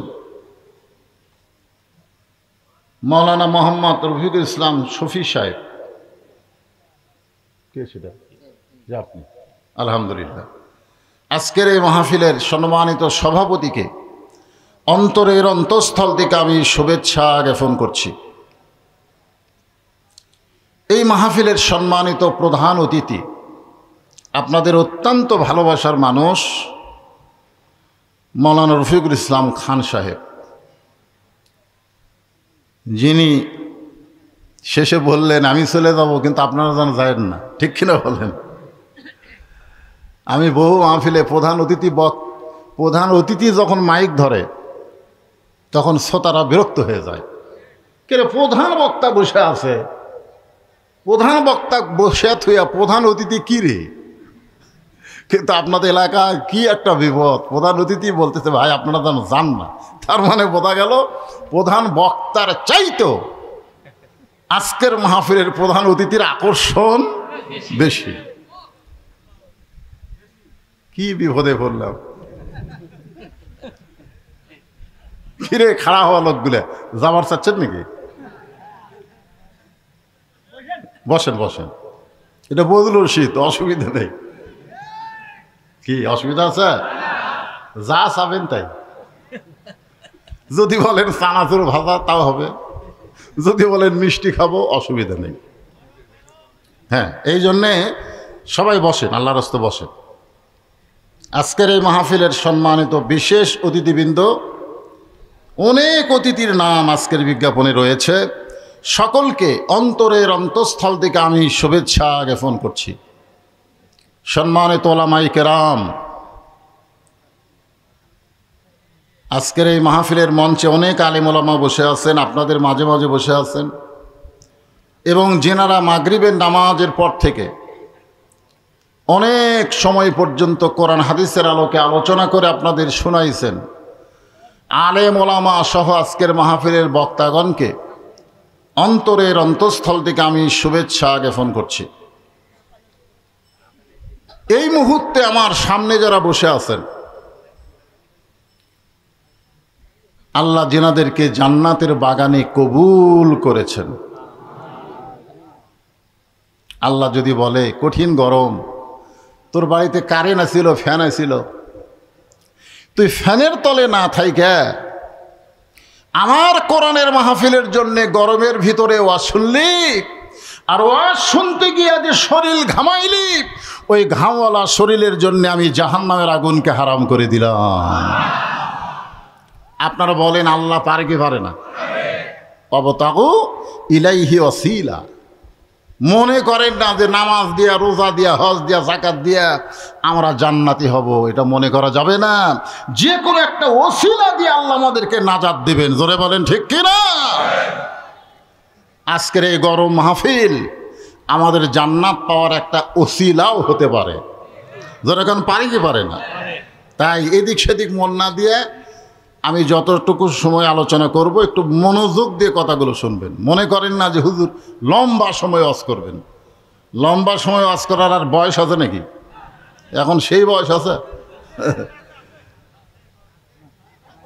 আরে তাই বলে একেবারে কমও না, কিন্তু লম্বা না, মোটামুটি আপনাদের সহনীয় পর্যায়ে আলোচনা হবে। আমার সামনে যারা বসে আছেন, আমি আমার অন্তরের অন্তঃস্থল থেকে আপনাদের সবাইকে শুভেচ্ছা জ্ঞাপন করছি।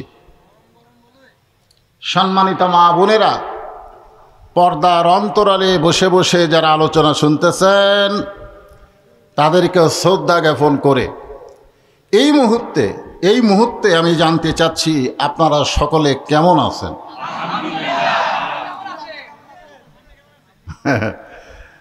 তার মানে বোঝা গেল আপনারা ওই দলের মানুষ নাই।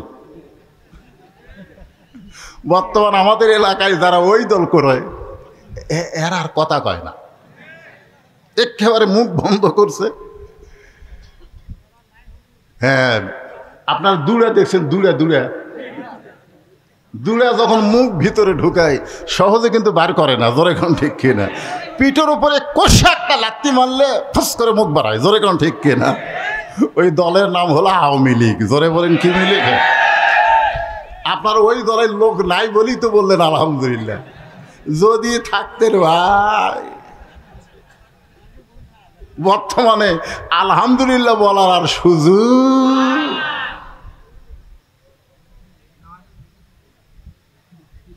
যদিও থাকেন, দল পরিবর্তন করার সুযোগ আছে না নাই? ধরে কেন আছে না নাই? কিন্তু চিনে গেছে তো, এই শালারা এত খারাপ আছিল, বুঝলেন?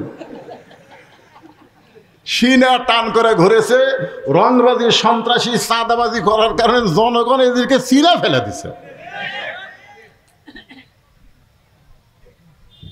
আল্লাহ তাআলা আমাদেরকে শারীরিক সুস্থতা দান করে মানসিক প্রশান্তির জন্যে এই জান্নাতের বাগানে কবুল করেছেন। এ কারণে খুশি না বেজার? তাহলে খুশি হলে আরেকবার বলি আলহামদুলিল্লাহ। আমাদেরকে আল্লাহ তাআলা ভাগ্য গুণে এমন একজন জাতির পিতা দান করেছেন। আল্লাহ কোরআনে বলেন, মিল্লাতা আবিকুম ইব্রাহিম হুয়া সাম্মাকুমুল মুসলিমিন। খুশি না বেজার? হ্যাঁ, যিনি আমাদের নাম রেখেছে মুসলমান। জন্মসূত্রে আমরা মুসলমানের ঘরে জন্ম নিয়ে আজকের এই মুসলমান হিসেবে পরিচয় দেওয়ার পারতেছি, এ কারণে কি কম খুশি? তাহলে বলি আলহামদুলিল্লাহ। আল্লাহ তাআলা শুধু মুসলমানের ঘরে কবুল করে নাই, আমাদেরকে বিশ্ব নবী, জরিকন কি নবী? যখন বলবো আমার নেতা তোমার নেতা, সকলে বলবেন বিশ্ব নবী মোস্তফা। আমার নেতা তোমার নেতা বিশ্ব নবীর চরিত্র ফুলের চাইতেও কয়া লাগবে। হ্যাঁ, যেই বলো বিশ্ব নবীর চরিত্র, আপনার ফুলের চাইতেও পবিত্র। বিশ্ব নবীর চরিত্র, আমরা সেই নবীর উম্মত, যেই নবী, এই যে আমার রফিকুল ইসলাম খান ভাই বললো সাইয়েদে না, আমাদের নেতা নেতা আল্লাহ। সেদিন আমি কমিটিকে অনুরোধ করতেছি আমাকে 10টার আগেই তেজে দেবেন ইনশাআল্লাহ, কারণ গরম তো, খুব গরম। আমাকে তাও ফ্যানের বাতাস দিচ্ছে, আর আপনাকে তার বাতাস নেই, বুঝতে পারতেছে। এই বাতাসের মধ্যেও গোটা শরীর ঘামতেছে, অনেক গরম আজকে। এই গরমের মধ্যে আল্লাহ কোরআন থেকে কিছু আলোচনা বক্তা এবং শ্রোতা সবাইকে শোনার তৌফিক দিয়েছে। আল্লাহ এই মোতাবেক আমল করার তৌফিক দান করুক, সকলে বলে আমিন। আস্তাগফিরুল্লাহ আল্লাযী লা ইলাহা ইল্লা হুয়াল হাইয়ুল কাইয়্যুম ওয়া আতুবু ইলাইহি। আল্লাহুম্মা সাল্লি আলা মুহাম্মাদ, আল্লাহুম্মা বারিক আলা মুহাম্মাদ, আল্লাহুম্মা সাল্লি আলা মুহাম্মাদ, আল্লাহুম্মা বারিক আলা মুহাম্মাদ, আল্লাহুম্মা আমিন। আল্লাহুম্মা আনতাস সালাম ওয়া মিনকাস সালাম তাবারাকতা ইয়া যাল জালালি ওয়াল ইকরাম। আয় আল্লাহ তাআলা, কঠিন গরমের ভিতর থেকে, গরমের ভিতরে সেই মাগরিবের নামাজের পর থেকে রাত 12টা পর্যন্ত তোমার পাগল বান্দা বান্দিরা আরামের বাড়ি ঘুমকে বাদ দিয়া, ফ্যানের বাতাসকে বাদ দিয়া এই জান্নাতের বাগানে বসে বসে আলোচনা শুনেছে। মেহেরবানি করে আজকের মাহফিল আমাদের সকলের হেদায়েতের জন্যে, নাজাতের জন্যে, জান্নাতের জন্যে কবুল করে নাও। এই মাহফিলের শুরু থেকে শেষ পর্যন্ত যত আলোচনা হয়েছে আল্লাহ, এর মধ্যে যে ত্রুটি হয়, ভুল হয়, মাফ করে দাও। এর যে হাদিয়া মঞ্জুর করো, সোনার মদিনায় নবী পাকের রওজা মোবারকে আল্লাহ কবুল করে নাও। তামাম আম্বিয়ায়ে কেরাম, আসহাবে কেরাম, তাবিনে কেরাম, তাবা তাবিনে কেরাম, তামাম পৃথিবীর মাটির নিচে যত মুমিন মুমিনা শুয়ে আছে আল্লাহ সকলের আরো পরে হাদিয়া কবুল করে। আল্লাহ, আমরা যারা হাত তুলেছি, আমাদের জনম দুঃখনী মা বাবা যাদের অন্ধকার কবরে চলে গেছে, মেহেরবানি করে মা বাবার কবরকে জান্নাতের টুকরা বানিয়ে দাও। আমাদের দাদা দাদি, নানা আত্মীয় স্বজন, শ্বশুর শাশুড়ি যাদের কবরে গেছে আল্লাহ, কবরবাসীদের মাফ করে দাও। এই মাদ্রাসাকে কিয়ামত পর্যন্ত কবুল করে নাও। এই মাদ্রাসার মহব্বতে, নগদে, বাকিতে যারা দান করেছে আল্লাহ, সকলের দানগুলোকে জান্নাতের বিনিময় হিসেবে কবুল করে নাও। এই মাদ্রাসার পরিচালক, মাদ্রাসার ওস্তাদ, মাদ্রাসার তালেবে ইলম যে 7 জন কোরআন হাফেজা হয়েছে আল্লাহ, তাদের সকলকে রাবিয়া বসরে ফাতেমার সঙ্গে কবুল করে নাও। আল্লাহ, তাদের বাপ চাচাদের প্রতি রহমত করো। অত্র এলাকার সমস্ত মানুষদেরকে মাদ্রাসার মহব্বত একজন আশেক বানায় দাও। তাদের সন্তানগুলোকে, মেয়েগুলোকে যেন মাদ্রাসায় পড়াতে পারে সেই ইমানি জজবা দান করে দাও আল্লাহ। মাদ্রাসার সভাপতি, সেক্রেটারি, ক্যাশিয়ার, মাদ্রাসার যারা মহিব্বিন আল্লাহ সকলকে কবুল করে নাও। আজকের মাহফিলে সম্মানিত সভাপতি কবুল করো, সহসভাপতি কবুল করো, প্রধান অতিথি বিশেষ অতিথিদের আল্লাহ কবুল করো, আলেম ওলামাদের কবুল করো। বিশেষ করে আল্লাহ স্বৈরাচারী পতনের মাধ্যমে আমরা নতুন একটা স্বাধীনতা পেয়েছি। এই স্বাধীনতার জন্যে শত শত আল্লাহ ছাত্র সহ জনতা শহীদ হয়ে চলে গেছে। আল্লাহ অনেকেই আহত অবস্থায় হাসপাতালে রয়েছে। আল্লাহ তাদের সকলার প্রতি রহমত বরকতের দরজা খুলে দাও। আল্লাহ স্বাধীনতা আমরা যেন ধরে রাখতে পারি সেই মানে জজবা আমাদের দান করে দাও। আল্লাহ কোরআন শুধু শুনবো না, বাস্তবে বাংলার জমিনে আমরা কোরআনের সমাজ যেন দেখে যেতে পারি, আল্লাহ সে তৌফিক দিয়ে দাও।